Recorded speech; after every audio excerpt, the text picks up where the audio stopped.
Assalamualaikum warahmatullahi wabarakatuh. Bismillahirrahmanirrahim. Alhamdulillahirabbil alamin wassalatu wassalamu ala sayyidina Muhammadin wa ala alihi wa ashabihi ajmain amma ba'du. Fa ya ibadallah yang kita muliakan, guru kita Muallim Dr. Ki Haji Said Rahmat SGMA, orang tua kita Ustadz Haji Mahali, Ketua DKM Masjid Subul Salam Dr. Gotot Sumantri, Direktur Rumah Sakit Umum Daerah Pasar Rebo Dr. Isnin Diarti, jamaah Masjid Subul Salam, rekan-rekan pada suka dimanapun Anda berada, serta kaum muslimin dan muslimat. Alhamdulillah pada pagi hari ini kita bergabung kembali dalam suatu majlis, yaitu majlis tafsir Sabtu pagi Masjid Subul Salam Rumah Sakit Umum Daerah Pasar Rebo. Mudah-mudahan dengan bergabungnya kita dalam majlis tafsir ini menambah pengetahuan dan pemahaman kita terhadap Al-Quran dan mengokohkan iman kita kepada Allah Subhanahu wa Ta'ala. Baik jamaah, kami kira guru kita telah siap untuk memberikan curahan ilmunya kepada kita. Mari kita awali sekali lagi pembukaan pengajian ini dengan suratul Fatihah. Ala hadhihi niyah wa bisiril Fatihah. A'udzubillahi minasyaitonirrajim. Bismillahirrahmanirrahim. Alhamdulillahirabbil alamin arrahmanir rahim maliki yaumiddin iyyaka na'budu wa iyyaka nasta'in ihdinas siratal mustaqim siratal ladzina an'amta 'alaihim ghairil maghdubi 'alaihim waladdallin amin. Jamaah, kali ini kita akan membahas surah Al-A'raf ayat 31 dan 32. Baik, siapkan Al-Qur'an Anda, catatan-catatan serta pulpen untuk kira-kira mencatat ilmu yang akan diberikan oleh guru kita. Mari kita simak sama-sama curahan ilmu dari guru kita kepada beliau. Kami persilakan.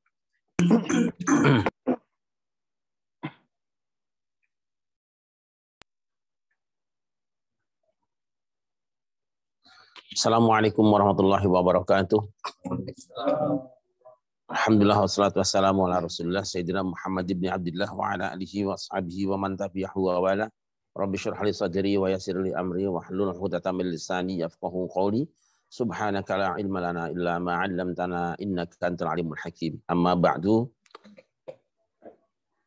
Pimpinan Rumah Sakit Umum Daerah Pasar Rebo serta Ketua DKM Masjid Subul Salam Rumah Sakit Umum Daerah Pasar Rebo, juga hadirin hamba-hamba Allah yang dimuliakan. Alhamdulillah pada pagi ini kembali kita dapat bersama dalam rangka bersama-sama mengkaji ayat-ayat firman Allah yang ada di dalam Al-Quran. Dan pagi ini alhamdulillah kami keberkahan karena kedatangan salah seorang ulama Betawi, Kiai Mujahidin dari Cilangkap. Mudah-mudahan kehadiran beliau menambah suasana keberkahan di antara kita semua. Terima kasih berkenan hadir. Ini sudah hampir 2 tahun mungkin kita tidak ketemu ya Kiai ya, karena pandemi corona. Tapi semakin zurghiban tasdad hubban katanya. Berkunjung jarang-jarang tambah sayang.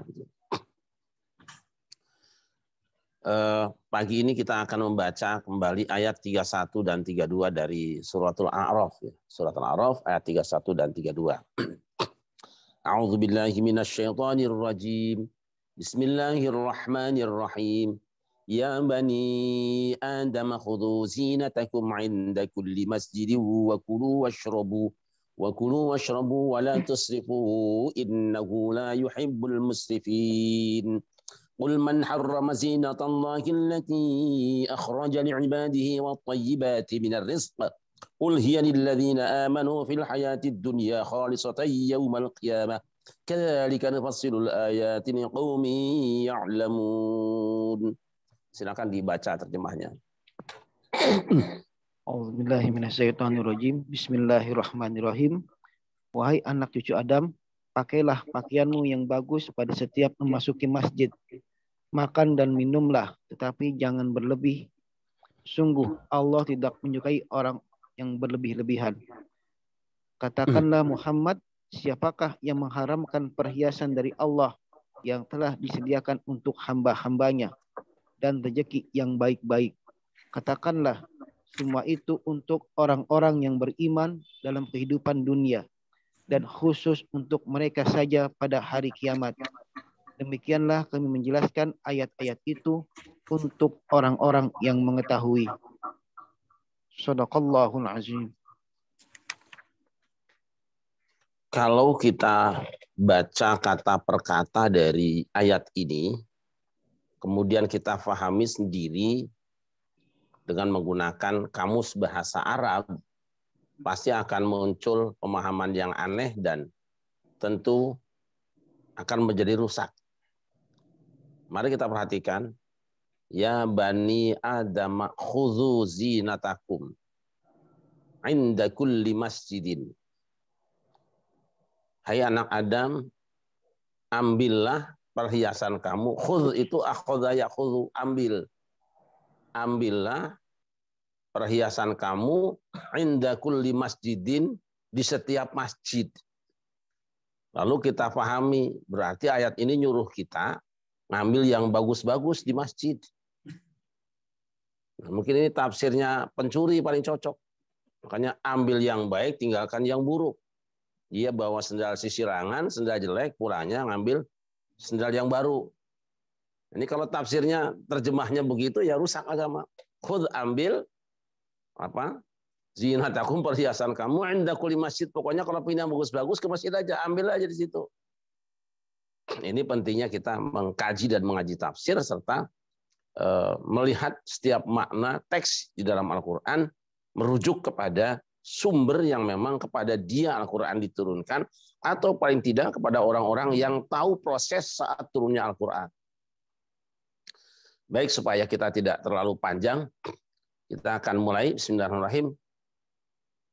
Ya bani Adama, hai anak Adam, khudzu zinatakum, khudzu, nanti kalau satu persatu jadi ambil. Pergunakanlah perhiasan kamu inda kulli masjidin, pada setiap kali kamu memasuki masjid. Wa kulu washrabu, dan makanlah kamu sekalian, washrabu, dan minumlah kalian, wala tusrifu, dan jangan berlebih-lebihan. Nah, tadi terjemahan jangan berlebih. Kalau lebih dibagikan ke orang ya boleh. Maksudnya berlebih-lebihan itu jangan melampaui batas. Innahu, sesungguhnya Allah itu la yuhibbu, tidak menyukai siapa Allah, al-musrifina, akan orang-orang yang berlebih-lebihan.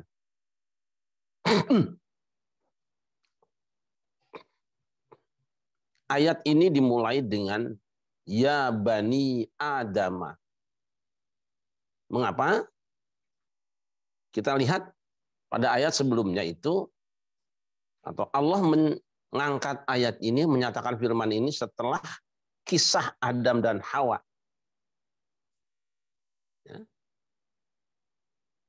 Setelah berbicara tentang Adam dan Hawa, di mana kita ketahui Adam dipersilahkan tinggal di dalam surga, diperbolehkan makan apa saja dengan perintah kula minha.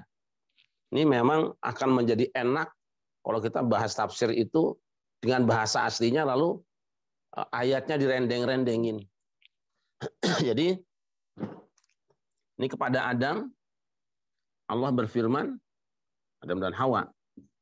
Hawa, fakula minha haitsu syi'tum ragadan. Ini ayat sebelumnya. Makanlah kamu berdua dari surga itu, terserah kamu. Kemudian yang kedua, wala taqraba hadhihi syajarata.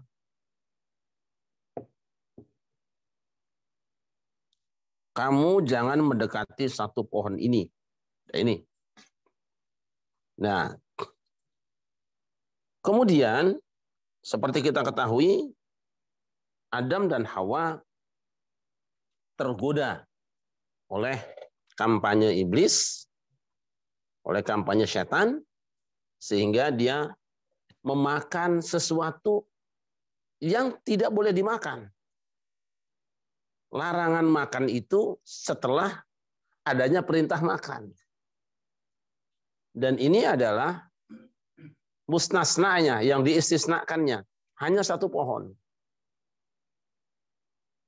jatuh Adam, kemudian krisis, telanjang bulat, tidak menggunakan pakaian, berantakanlah. Selesai menceritakan itu, Allah kemudian pindah khitabnya kepada Bani Adam, anak cucu Adam. Supaya mikir. Seolah Allah mengatakan, yang akan aku omongkan ke kamu itu sebenarnya tidak perlu diomongkan. Wong kamu sudah tahu nasib nenek moyangmu dulu. Tapi aku ulangi lagi. Gitu. Apa perintahnya di sini? Ini kan akibatnya apa? Akibat melanggar ini, badat lahuma sau'atuhuma.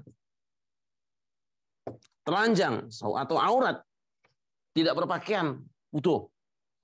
Gara-gara melanggar. Nah, setelah Allah menceritakan Adam dan Hawa, sebenarnya kita juga sudah mikir, kalau orang mikir mah. Gak usah diomongin lagi deh. Yang cara makan tuh begini, cara jatuh tuh begini, itu sudah cukup buat kita untuk tidak nambah lagi. Tapi kan tidak semua orang tuh pinter, ada yang delohom juga, perlu tambah hadaya Bani Adam itu. Kan kalau orang sudah melihat satu peristiwa, kemarin di situ ada pesawat jatuh karena ada pusaran, tidak usah beritahu, jangan lewat situ, nanti kamu jatuh. Orang yang sehat pikirannya, cepat, yang cerdas, pasti nggak akan lewat walaupun tidak diberitahu. Pasti seperti itu. Ya. Nah sekarang khitabnya pindah. Kalau ini Adam, sekarang pindah ya Bani Adam. Hai anak cucu Adam. Apa perintahnya? Kan seperti saya bilang, kalau ada ya, setelahnya biasanya salah satu di antara tiga kemungkinan. Satu, ada perintah yang harus dikerjakan dengan kekuatan khitabnya atau wajib dan lain sebagainya, atau sunat atau mubah dan sebagainya. Yang penting ada perintah mengerjakan. Yang kedua, atau ada larangan yang mesti ditinggalkan. Dan yang ketiga, karena ada informasi penting yang harus jadi bahan perhatian. Itu tiga tuh. Semua di Quran kalau sudah ada ya, depannya pasti tiga. Salah satu di antara tiga. Nah ini di sini setelah ya Bani Adam, lanjutannya adalah kategori kelompok pertama, yaitu ada amr, ada perintah yang mesti dikerjakan. Apa perintahnya? Khudhu, ambil, pergunakan. Zinatakum, pakaianmu. Nih, Nabi Adam kan telanjang, tidak berpakaian. Jadi dihumukan ya. Ambil pakaianmu inda kulli masjidin. Dan yang kedua, wakulu. Tuh lihat, Adam wakula minha raghadan haitsu istuma. Washrabu. Nah, kemudian sekarang wala tusrifu. Jangan kamu berlebih-lebihan. Larangan wala tusrifu itu pada dasarnya satu hakikat dengan wala taqrabu hadhihi syajarah. Larangan israf dalam makan itu hakikatnya sama dengan tidak boleh mendekati pohon ini. Jadi perbuatan israf kalau dilakukan sama dengan orang yang makan buah larangan. Masuknya di situ. Perhatikan di sini. Adam tidak boleh mendekati satu pohon. Tidak boleh metik buahnya. Anak cucu Adam tidak boleh makan berlebihan. Kenapa? Karena pohon sudah banyak sekarang itu. Sudah nebar kemana-mana. Pesannya adalah tidak boleh mengambil sesuatu yang di luar kebutuhan. Nah, ini kan sebetulnya syariat itu untuk kemaslahatan manusia. Saya ulangi, pesan kepada anak cucu Adam disampaikan setelah anak cucu Adam itu mendengar cerita kejatuhan nenek moyangnya gara-gara tidak merasa cukup dengan yang dihalalkan Allah dalam tanda petik ya. Tidak cukup dengan yang halal. Makan yang bukan milik sendiri itu haram. Diingatkan pada anak cucu Adam, silahkan kamu makan minum dan jangan berlebihan. Berarti israf itu haram dan itu akan menyebabkan kamu jatuh seperti jatuhnya nenek moyangmu dulu itu. Luar biasa ini. Nah, tapi kita stop, kita kembali dulu. Khudzu zinatakum. Pakaian, makanan, minuman. itu adalah sumber kejatuhan. Kalau kita tidak ingat pesan-pesan Tuhan. Maka perlu dibuat ketentuan bagaimana cara berpakaian yang baik, makan minum yang baik. Mana pakaian yang dianjurkan, mana yang dilarang. Mana makanan dan minuman yang perintah, mana yang dilarang, yang diizinkan dan dilarang.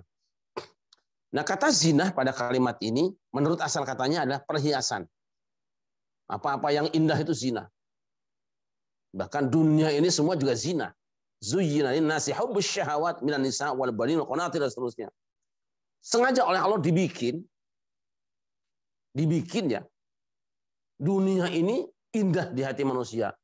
Perempuan indah untuk laki-laki, laki-laki indah untuk perempuan, anak indah, harta benda indah. Ini sengaja dibuat. Tapi tidak mungkin Allah membuat keindahan kecuali pasti Dia membuat batasan-batasan dan peringatan-peringatan supaya keindahan itu tidak kemudian menutup dirinya dari melihat penciptanya. Pasti itu. Nah, tapi yang dimaksud dengan zina pada ayat ini itu tidak dalam pengertian perhiasan, tapi dalam pengertian pakaian. Sebab apa? Ayat ini diketahui maknanya melalui sabab atau latar belakang kronologis turunnya. Di mana kita tahu bahwa orang-orang jahiliyah itu kalau sedang sholat, itu sedang ibadah itu atau berada di tempat ibadah, itu telanjang. Di Mina juga ada satu masjid, ini diterangkan dalam kitab tafsir Al-Fakhrazi. Innal jahiliyati fi min qaba'il al-arab kanu yatufuna bil baiti uratan ar-rijalu bin nahari wan nisa bil lail wa kanu idza wasalu ila masjid Mina tarahu thiyabahum wa atau al-masjid uratan wa qalu la natufu bi thiyabin asabna fiha dhunuba la natufu bi thiyabin asabna fiha dhunuba wa minhum man yaqulu naf'alu dhalika tafa'ulan hatta nata'arra 'an adh-dhunub kama nata'arrayna 'an ath-thiyab. Jadi orang-orang jahiliyah dari kabilah-kabilah Arab itu mereka biasanya tawaf keliling di Baitullah telanjang. Laki-laki jatahnya siang, perempuan malam. Ada lumayan juga itu, sudah beda dikit. Dibedain. Siang laki-laki, malam perempuan. Wa kanu idza wasalu ila masjid Mina, dan ketika mereka sudah berangkat ke Mina, kan mereka haji juga. Sholat juga, haji juga. Tapi sholat dan haji versi mereka dengan sholat versi kita. Beda itu. Judulnya saja yang sama. Sekarang juga sama kan. Ada yang berjuang untuk Quran, judulnya sama. Tapi ada orang yang berjuang atas nama Quran, memalukan Quran juga ada. Ada juga. Ada partai yang agama, gambarnya juga sangat agama banget, tapi kelakuannya jauh dari agama. Ada, itu biasa saja, kita nggak usah kaget, Pak. Nah, apa katanya? Wa kanu idza wasalu ila masjid Mina tarahu thiyabahum wa atau al-masjid uratan. Mereka kalau sudah sampai di Masjid Mina, nah di Mina itu lepas pakaiannya semua dan masuk datang ke masjid sudah dalam keadaan telanjang. Tadi kan saya nanya korbannya. Tapi bukan tidak punya dalil, ada dalilnya. Apa katanya? La natuf fi siyabin asabna fiha dhunuba. Kami tidak mau tawaf dengan pakaian yang kami pakai bikin dosa. Kayak benar aja itu. Bayangkan itu. Ini baju saya kan ini udah penuh dosa nih. Kemarin maksiat nih. Makanya sekarang aku mau menghadap Allah harus bersih tanpa ini. Manusia seutuhnya. Dia nggak mikir. Yang dosa itu kepalanya. Yang dosa itu badannya. Pakaian nggak ke bawah, cuma dipakai doang. Tapi ada dalil hebat, luar biasa dalilnya itu. Seakan-akan sufi gitu loh. Ini pakaian mengandung dosa. Mana ke tempat maksiat tidak boleh dibawa menghadap Allah. Kayak bener itu. Sekarang juga banyak seperti itu. Banyak premis-premis seperti itu yang kemudian dipergunakan untuk menyimpangkan manusia dari kebenaran seolah-olah masih berada dalam kebenaran. Di antara mereka ada yang berkata, kami melakukan ini tafaulan lah gitu. Tafaulan hatta nata'arraf 'an dzunub. Sebagaimana kami telanjang dari pakaian ini, seperti itulah kami melepaskan diri dari dosa-dosa. Waduh, keren banget ini. Ini kan lucu ini. Padahal dia bikin dosa yang lebih besar dari yang pernah dilakukan ketika berpakaian. Bisa jadi sebab apa? Dosa yang tidak berpakaian itu kan nyumbang sama dosa orang lain. Kalau kemarin dosa sendiri, sekarang dosanya udah nyumbang ke orang lain, sudah jadi donatur dosa kan? Sendiri. Maka turunlah ayat, ya bani Adam khudzu zinatakum 'inda kulli masjidin. Hai anak Adam, pergunakanlah zinah, perhiasan indahmu. Perhiasan yang terindah milik kamu yang aku berikan pada kamu. Di sini kita menangkap pesan bahwa ada versi keindahan yang berbeda antara versi keindahan model jahiliyah dan keindahan menurut syariat. Beda di sini. Ada orang-orang yang masuk masjid menggunakan pakaian tapi versinya sendiri. Tidak nutup aurat. Perempuan tidak pakai kerudung, pakai celana pakaian ketat atau celana pendek. Ada masjid-masjid yang seenaknya dia menggunakan pakaian yang nutup aurat pas waktu sholatnya. Begitu lepas sholat dibuka pakaiannya, masuk di sini dia. Itu orang jahiliyah masuk masjid kayak gitu tuh. Dan pengurus masjidnya hare-hare. Pengurus masjidnya juga tenang-tenang saja, tidak masalah.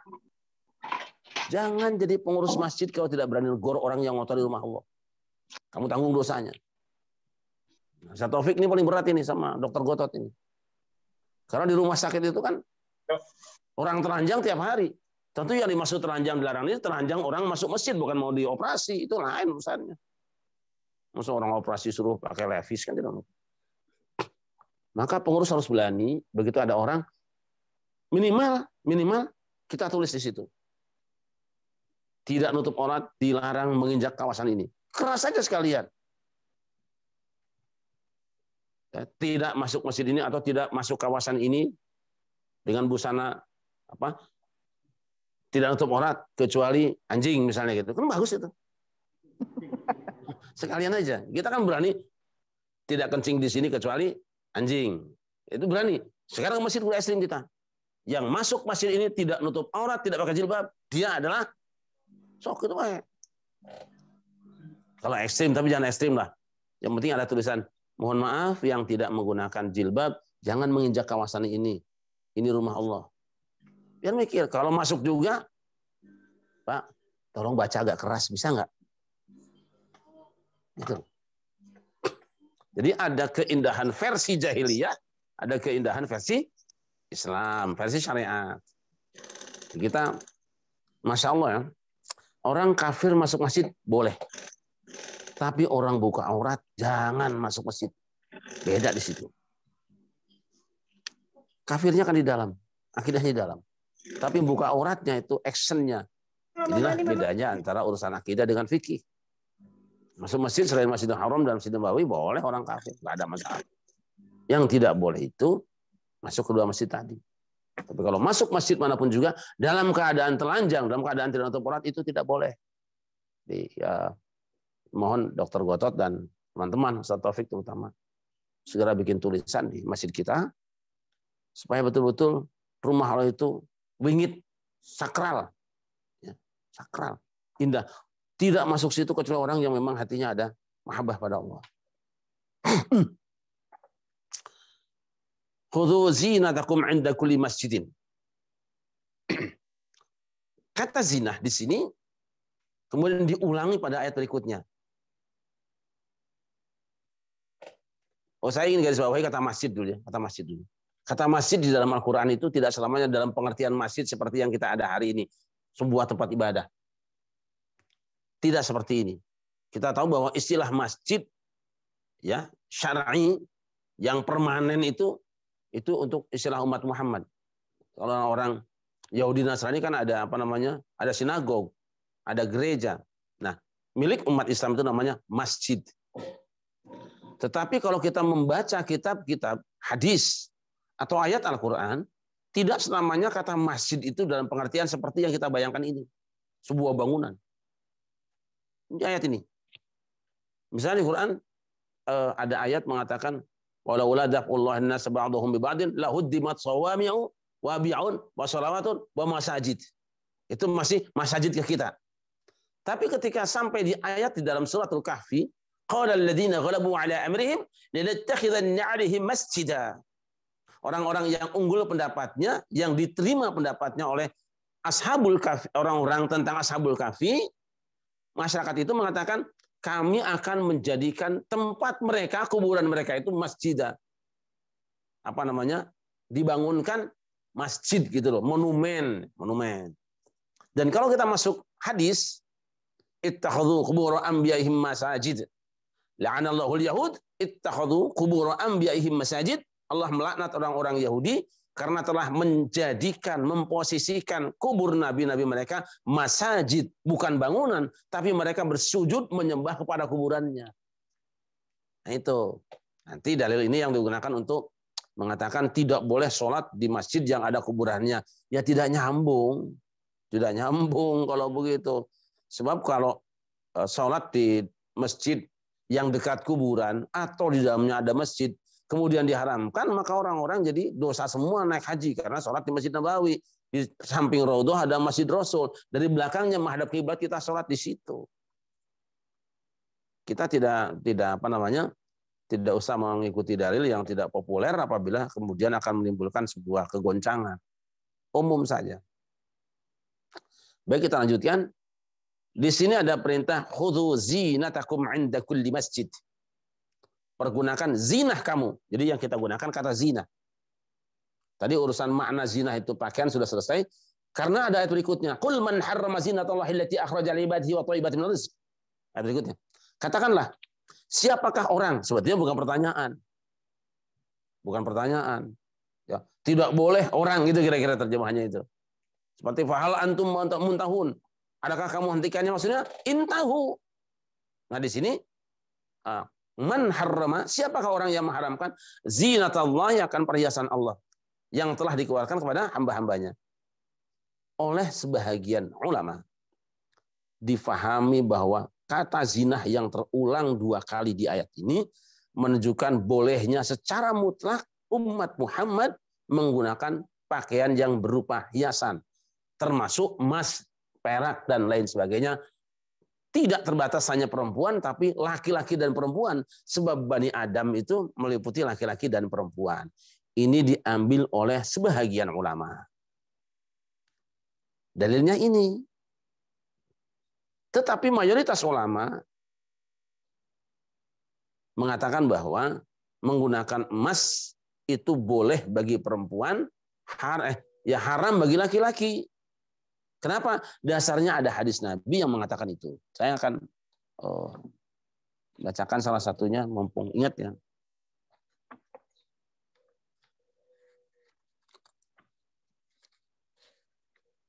Nanti kalau dalam kitab ini, saya akan baca ngalap berkah dengan salah seorang ulama Indonesia yang telah menyusun kitab syarah Bulughul Maram. Ini kebetulan hadiah dari beliau, dari Kiai Mujahidin. Ini 3 jilid. Ini ada 4 jilid katanya. Karya dari Kiai Muhammad Muhajir bin Amsar, Bekasi. Jadi Indonesia ini sebetulnya gudangnya ilmu, gudangnya ulama.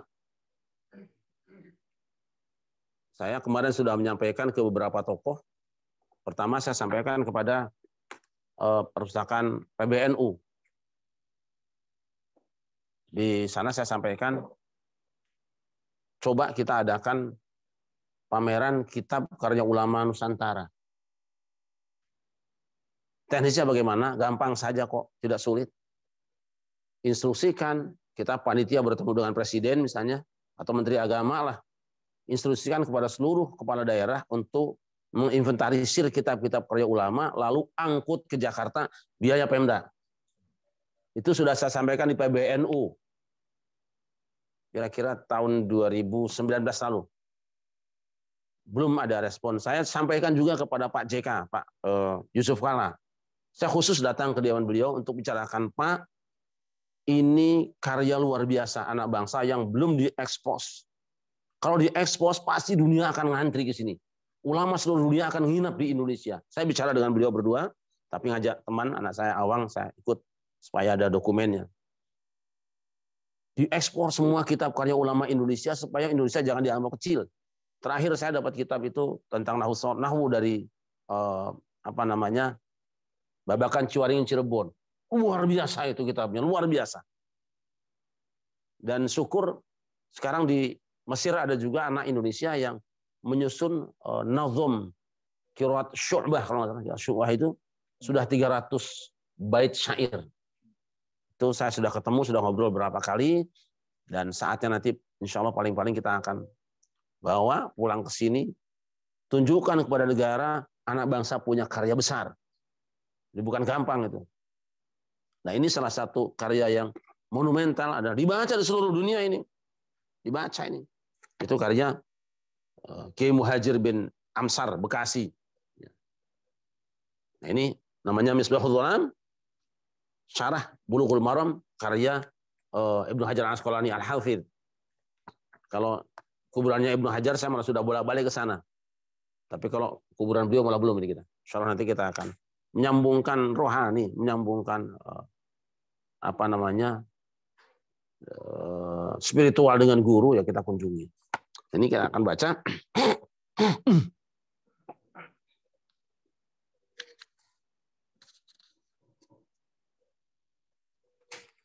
Bagaimana hukumnya menggunakan emas? Oh, ini mah bab tentang menggunakan aniyatul dzahab wal fiddah, ya, menggunakan cawan emas dan perak. Ini sudah disebutkan. Fal hadits yadullu ala nahyi istimali aniyatul dzahab wal fiddah min ghairi farqin baina adh-dhukuri wal inas, wa amma fil libas faqad warada al-farqu baina adh-dhukuri wal inas fa yahrumu ala ar-rijal labs al-harir wa at-tahalli bi dhahabin aw fiddatin wa la yahrumu ala nisa li'anna abdanahunna manzarun liz-zainah. Nanti kalau teman-teman yang sudah punya kitabnya, dibaca pada jilid pertama halaman 42. Hadis ini menunjukkan tentang dilarangnya menggunakan bejana emas dan perak tanpa dibedakan laki-laki maupun perempuan yang makainya. Adapun pakaian, yang harus pakaian itu ya termasuk cincin, gitu kan, dan sebagainya, jam tangan.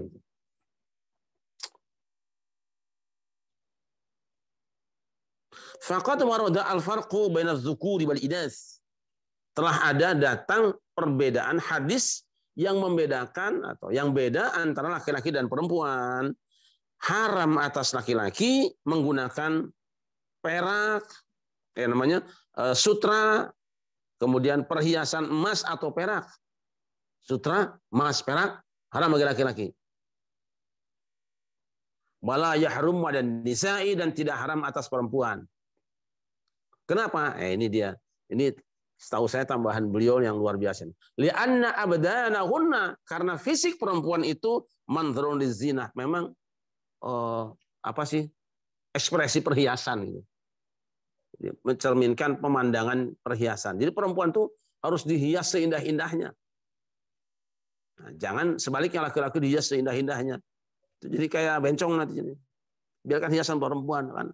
Karena mereka tiap hari itu bergelut dengan kompor, dengan penggorengan. Udah, begitu bersih, tempelin dia perhiasan yang bagus-bagus itu. Ini kalau ada yang mendengarkan atau melihat dari pengajian perempuan, ini hiburan buat kaum perempuan. Ya, kalau ada suami yang menggunakan emas, ambil, copot, jual, pakai buat beli gelang, beli cincin perempuan. Kira-kira begitu.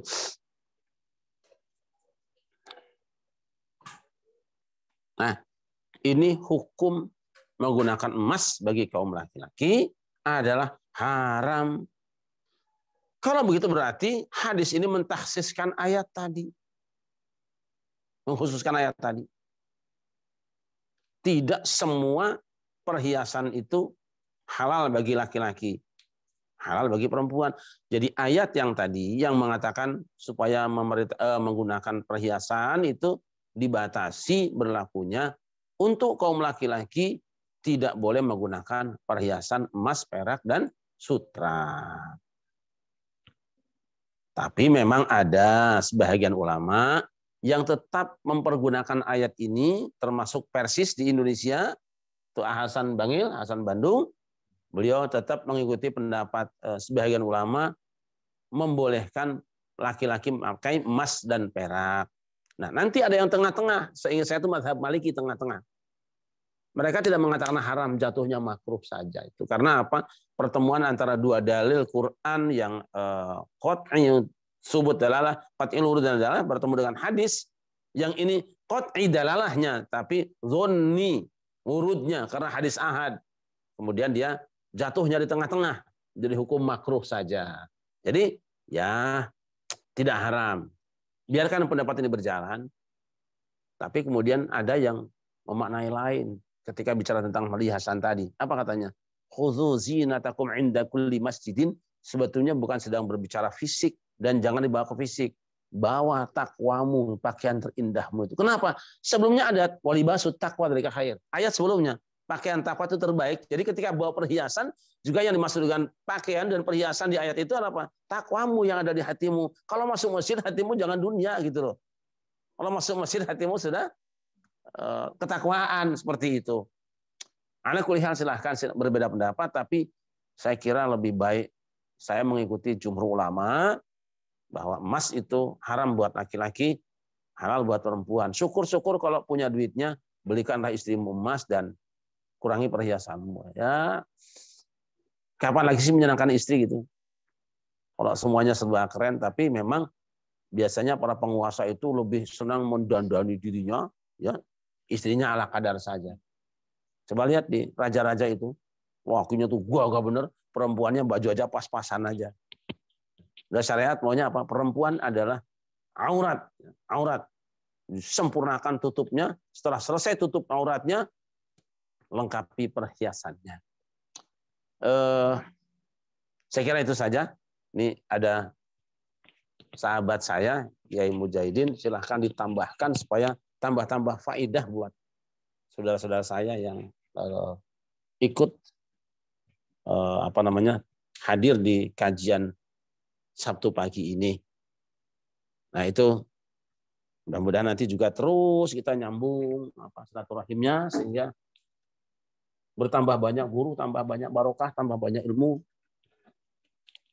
dan tentunya semakin mendekatkan kita pada Allah Subhanahu wa taala di dalam amal-amal kita. Silakan Kiai. Sok lah. Kapan lagi mau kesini? Punten.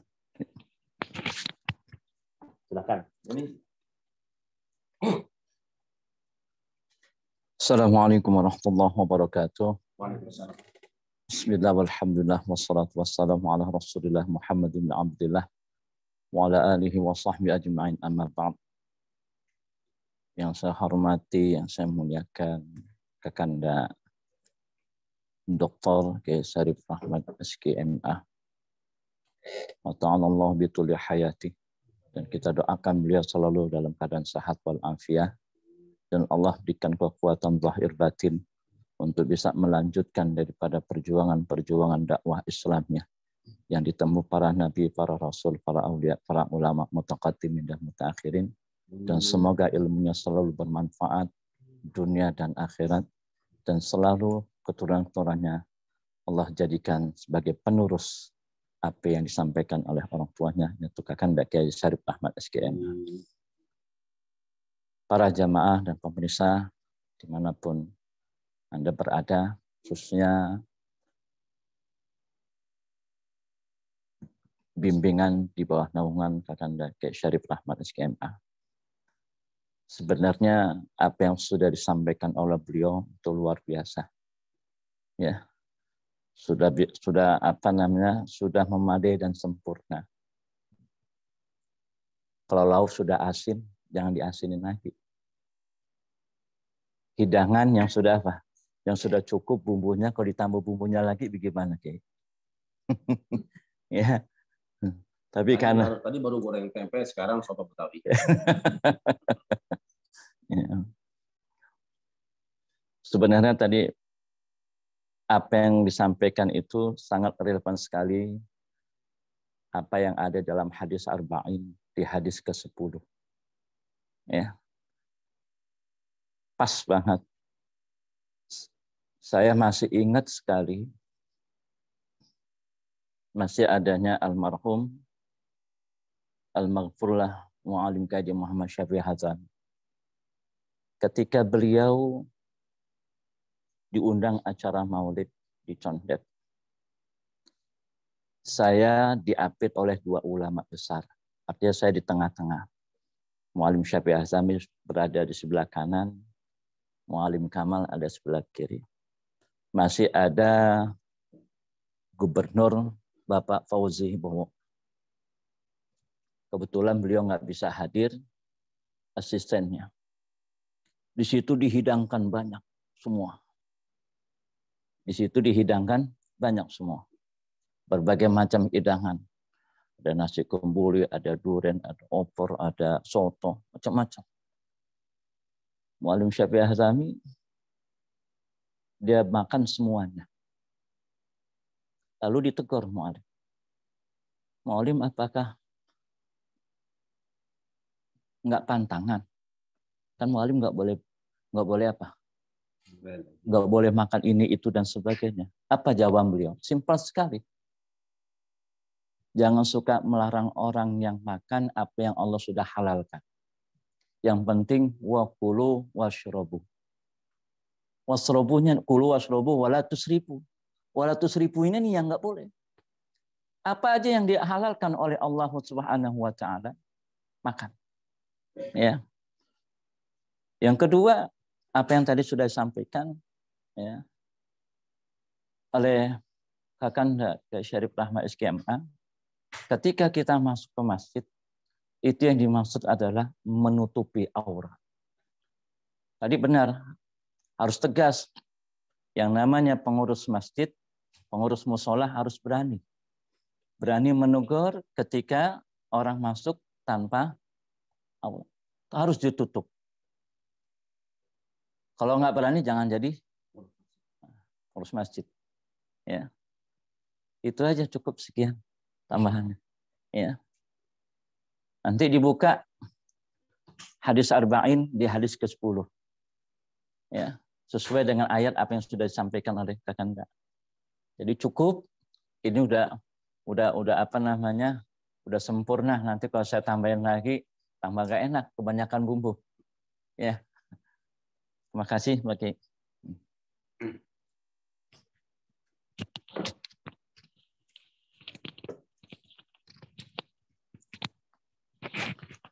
Alhamdulillah, terima kasih. Jazakumullah khairan jazaa. Saya hampir ngomong tadi sebetulnya, Kiai.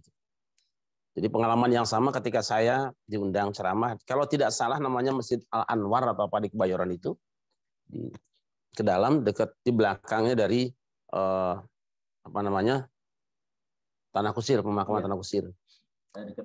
Saya datang, kemudian hadir Habib Ali kalau tidak salah, Habib Abdurrahman atau siapa, Tebet, kemudian Mu'allim Syafi'i Hazami. Mu'allim datang pas saya lagi ceramah, jadi beliau tidak sempat duduk, langsung berdiri. Selesai acara maulid, kemudian kami diajak makan di kediaman orang Medan, orang Batak itu, orang kaya di situ. Terus dihidangkan ada duren, ada kambing segala macam kan. Saya di samping beliau makan. Jadi Mu'allim masih dari itu juga. Yang penting ukurannya luar biasa. Walatus rifunya itu. Jadi persis itu. Kami memang walaupun berbeda cara belajarnya dengan Mu'allim Syafi'i Hazami, karena kalau beliau memang mulazamah. Jadi penting kita mungkin tahu siapa murid-murid Mu'allim Syafi'i Hazami yang saya kenal itu Al-Maghfurullah Kiai Sabilah Rosyad, ya kan. Terus ada Kiai Bunyamin, ada Kiai Sopani Dhomi, termasuk beliau, Kiai Saiful Amsir, Haris Hakam, hampir semua ulama yang sekarang ada itu murid beliau. Bahkan Dokter siapa namanya, bukan Nahrawi ya, Dokter Nahrawi Abdul Salam yang sudah berpuluh tahun di Mesir itu pulang ke sini masih ngaji dengan beliau. Itu salah satu kehebatan Mu'allim Syafi'i Hazami. Dan adapun saya itu bukan murid dalam pengertian ngaji mulazamah, cuma saya sekitar tahun 89 saya menjadi wartawan mahasiswa PTQ bersama dengan teman saya. Pas masuk ke kediaman beliau, saya bilang begini, Mu'allim saya mau jadi murid Mu'allim. Itu teman saya, kamu dulu. Saya diajak masuk untuk melihat kitab-kitab. Yang saya ingat itu kitab Adrul Mansur tuh dulu. Lihat muter di perusahaan beliau. Nah ini posisi meja kayak gini nih. Jadi beliau di sini, saya di sini, teman saya di sini. Tapi keluar dulu, terus saya dibawa ke sini kan ke dalam, muter-muter suruh ngeliatin kitab, terus selesai duduk, sudah ente murid aneh. Nah itu. Dan banyak cerita yang lain. Masya Allah, padahal saya tidak ngaji. Tapi ya seringkali kalau beliau ngaji dimanapun, kalau saya tahu saya datang, kalau sempat pasti datang saya. Dan alhamdulillah buku-buku saya itu kan beliau sahkan, tanda tangani, masih ada sampai sekarang. Hampir semua tulisan saya beliau tanda tangan. Bahkan sekali waktu beliau sedang ngajar di Masjid Ni'matul Ittihad, di Ni'matul Ittihad, saya berada di kediaman Jenggot Naga di Hidayat Munjih, Syarif Hidayat Munjih. Saya nyusun waktu itu sedang ada pagebluk apa, nyusun kitab, nyusun apa namanya, Qunut Nazilah. Saya susun, saya langsung ke masjid, beliau ada, sini. Ini mualim saya nulis nyusun Qunut Nazilah, apa sudah benar? Ini Anda tanda tangani, insya Allah masih ada semuanya. Itu hebatnya beliau. Nah, syukurnya saya adalah meskipun tidak jadi murid yang talaki tiap hari, tapi diterima. Dan Masya Allah, tulisan saya ada tanda tangan beliau, hampir semuanya ketika hidup. Dan kenangan terakhir, belum terakhir ya, saya tahun 94 itu mengisi di sebuah radio. Sebetulnya pimpinan radio tidak tahu bahwa saya kayak apa, karena namanya Pak Syekhan, Habib Syekhan dulu tuh. Dengar ceramah dari kaset sahabat saya Ustadz Tirmidzi Hambali, jadi adik kelas PTIQ, ceramah saya di Semanan, kemudian diambil sama, ini supaya jelas anunya, syahidnya ya, rawi-rawinya, diambil sama sahabat saya namanya Muhnuddin. Muhnuddin ini alumni Timur Tengah yang lanjut di PTIQ. Dia buka fotokopi pas Jumat, nyetel itu, kedengaran, wah ini kaset siapa? Mesti kaset kita. Terus dibawa, tanyain, ini siapa orangnya, suruh datang ke saya. Dari pas ini, panggilannya belum Ustaz Kiai Syarif Rahmat, Ustaz lagi. Ada yang sana. Saya berangkat ke Jalan Batu Ceper waktu dasar di dekat Glodok itu. Begitu masuk, kaget itu Pak Syekhan tadi. Ini Kiai Syarif Rahmat. Iya. Saya kira orang tua. Oh, aku bilang suaraku bisa berubah. Ini suara Anda ya? Iya, suara saya. Udah sini aja deh, biar lama. Duduk sini coba. Ustaz nanti ngisi pengajian di sini bisa kan? Tahu Ustaz siapa yang duduk di sini? Saya ingat Allah, beliau ngomong, nggak tahu saya. Di sini Mualim Safi Hazami duduk dulu. Di radio Cendrawasih itu. Jadi kalau biasa yang ngisi sore, cerita-cerita sore itu Habib Rizik, yang bagian ceramahnya saya itu. Jadi jangan suka pertentangkan saya dengan siapa-siapa. Kita sama-sama satu medan. Cuma beda senjatanya aja. Jadi Habib Rizik bagiannya yang cerita-cerita. Nah, kalau saya bagiannya yang ceramahnya. Saya Masya Allah. Bagaimana seorang awam bisa duduk di kursi tempat ulama besar yang menurut Kiai Syekh Mas'ud Jawa Tengah, beliau itu waliullah. Jadi saya sebelum ke Jakarta, beliau sudah ngomong, nanti kamu kalau ke Jakarta, cari waliullah yang namanya Hazami. Itu Syekh Mas'ud Kawanganten Jawa Tengah. Dan Syekh Mas'ud itu dikenalnya waliullah Jawa Tengah. Oh mungkin la yariful waliullah wali itu. Itu bahagia saya gitu, bahagia saya. Dan terakhir, di sini di kediaman Ustadzah Ma'wah Haji Hashim, Masjid Al-Muyasarin, Kebayoran Lama, dekat rel kereta itu kan pindah ke sini. Ketika anaknya menikah itu, yang memberikan nasihat perkawinan, juga doa adalah Mualim Safi Hazami. Saya duduk di sampingnya, itu fotonya ada itu. Itu yang rendeng berdua itu ya. Jadi saya di samping beliau, canda-canda soal rokok lah segala macam kan. Terus saya gandeng sampai ke mobil, itu hari Jumatnya itu. Hari Ahadnya berpulang ke rahmatullah. Jadi insya Allah foto terakhir dengan saya, itu saya bangganya di situ. Jadi Alaihi Al-Fatihah. A'udzubillahi minasyaitonir rajim. Bismillah.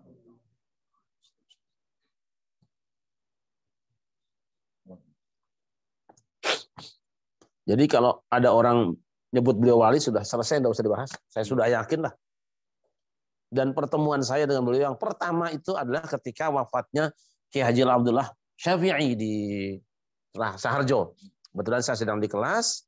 Ada salah seorang mahasiswa namanya Pak Mustaqim, itu mahasiswa sudah tua, sudah 50 tahun lebih, sudah sepuh, tapi mustami statusnya. Dulu masih boleh ada mahasiswa mustami, pendengar. Kalau tidak salah waktu itu yang ngajar Dr. Munif Suratma Putra, usul fiqh. Dia bilang teman saya tuh, Pak Mustaqim, Syarif, itu kamu tahu nggak? Ya Kiai Abdullah Syafi'i meninggal dunia. Kapan? Hari ini. Saya izin ke dosen. Saya izin mau mengantar jenazah ulama besar. Jadi kan gila mahasiswa sedang kuliah minta izin hanya untuk nyuratin. Tapi itu mahabbah saya dengan ulama. Dosennya masih hidup bisa ditanya sampai hari ini. Saya tidak tahu kalau Pak Mustaqim masih hidup atau tidak. Kami berangkat ke sana sampai di Masjid Al-Barakah Bali Matraman itu sudah selesai sholat jenazah pertama. Lalu sholat jenazah kedua, saya ngambil posisi persis belakang imam. Diumumkan imamnya jenazah sholat jenazah kedua adalah Malim Kiai Muhammad Syafi'i Azami. Masya Allah, ini yang aku cari. Bisa ditanya keluarga Syafi'iyah, benarkah itu? Karena saya memang persis di belakangnya. Sudah saya bilang salam dari Syekh Mas'ud. Kaget beliau juga. Karena sama-sama orang alim. Itu kami dipersatukan oleh kesamaan guru. Meskipun beda. Kalau dia nimba, kalau saya timbang wudhu doang di situ bentaran. Kalau dia ngangkutin, ngangsu, kalau saya. Makanya di antara kami kalau hadiahnya apa sih ya, bagi-bagi kitab kalau mana yang ada yang double. Nah beliau punya double, dikasih saya 1 set ke sini. Nanti saya ada yang punya 2, ya silakan beliau yang bawa. Jadi itulah persaudaraan kita. Kita kembali ke bahasan kita tadi.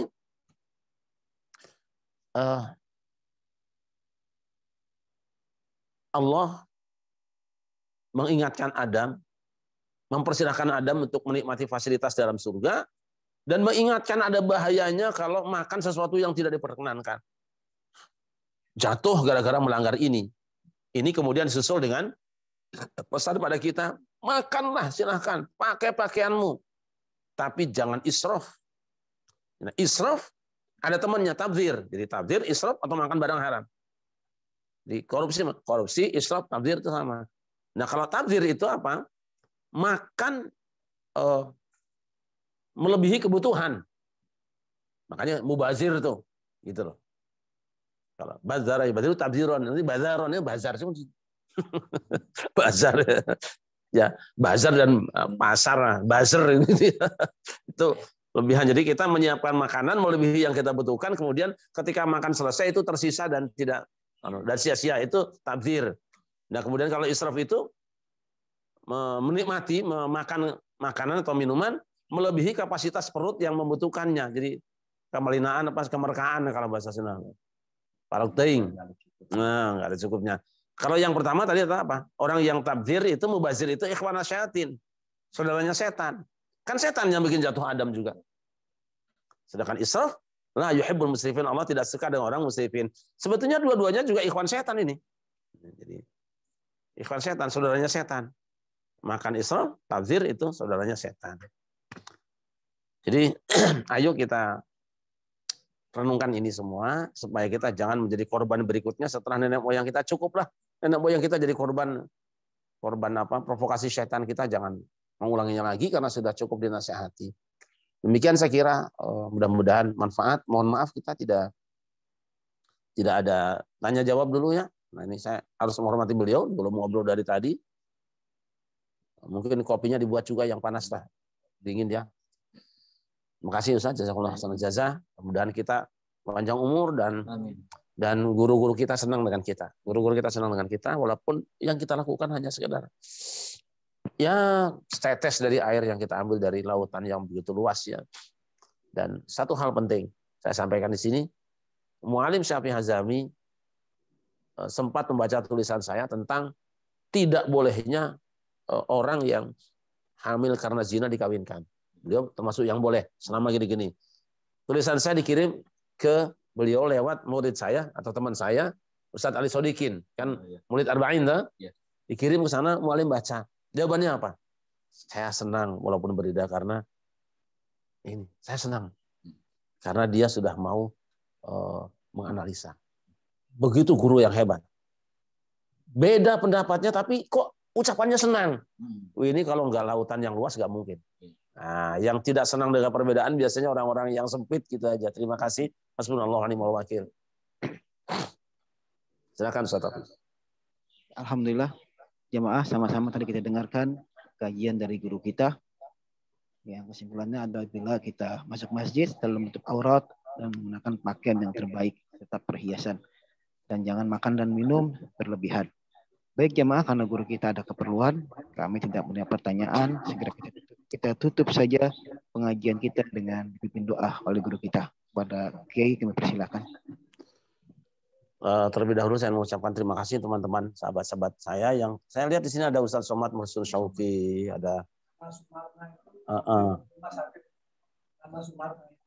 Nana Sumarna, ini mungkin Umul Qura, alumni Umul Qura, ada juga Pak Dahlan dari Bekasi, Ustaz Donald dan lain sebagainya yang kalau di absen terlalu lama, terima kasih kebersamaannya dan ayo kita terus bareng-bareng saling mengisi, saling mengingatkan, saling menasehati.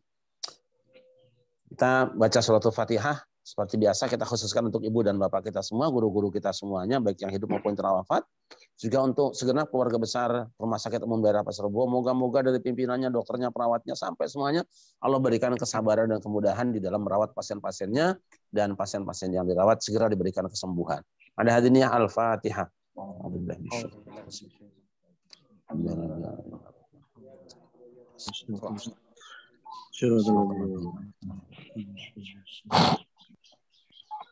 Allahumma salli ala sayyidina Muhammad wa ala ali sayyidina Muhammad sayyidil awwalin wal akhirin wa sallam radhiyallahu tabaraka wa ta'ala an sahabati Rasulillah ajma'in.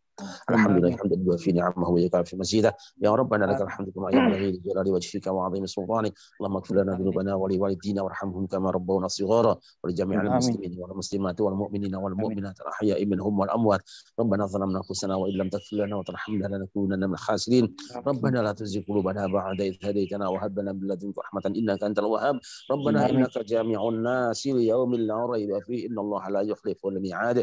Rabbana atina fid dunya hasanatan wa fil akhirati hasanatan wa qina adzabannar. Wa sallallahu ala sayyidina Muhammadin wa ala alihi wa sahbihi wa baraka wa sallam. Bi fadli subhana rabbika rabbil izzati amma yasifun wa salamun alal mursalin walhamdulillahi rabbil alamin. Sekali lagi terima kasih Kiai Mujahidin berkenan hadir. Mudah-mudahan kita terus bareng-bareng menyampaikan kebaikan semampu kita. Mudah-mudahan beliau tetap menjaga kesehatan dengan segala putra-putrinya juga semua jamaahnya. Hasbunallahu wa ni'mal wakil. Assalamualaikum warahmatullahi wabarakatuh. Waalaikumsalam warahmatullahi wabarakatuh. Allahumma arhamna bil Qur'an waj'alhu lana imama wa nuran. Allahumma rabbina innana zakhina wa'alina innaka inna warzuqna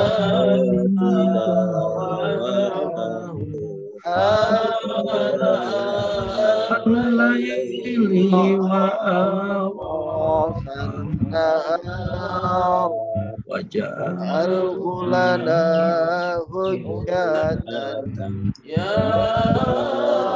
rabbal alamin. Amin. Alhamdulillah, sama-sama tadi kita mengikuti pengajian tafsir Sabtu pagi. Mudah-mudahan bermanfaat bagi kita semua dan dapat mengamalkan apa-apa yang telah diajarkan oleh guru kita. Kami dari Rumah Sakit Umum Daerah Pasar Rebo, Majlis Sebulu Salam, mengucapkan banyak terima kasih kepada guru kami, Muhammad Dr. Ahmad SJMA, serta seluruh pihak yang telah membantu terlaksananya pengajian tafsir Sabtu pagi ini, dan seluruh rekan-rekan kaum muslimin dan muslimat yang setia mengikuti pengajian tafsir Sabtu pagi. Dari Majlis Sebulu Salam, kami mohon undur diri. Assalamualaikum warahmatullahi wabarakatuh. Waalaikumsalam warahmatullahi wabarakatuh.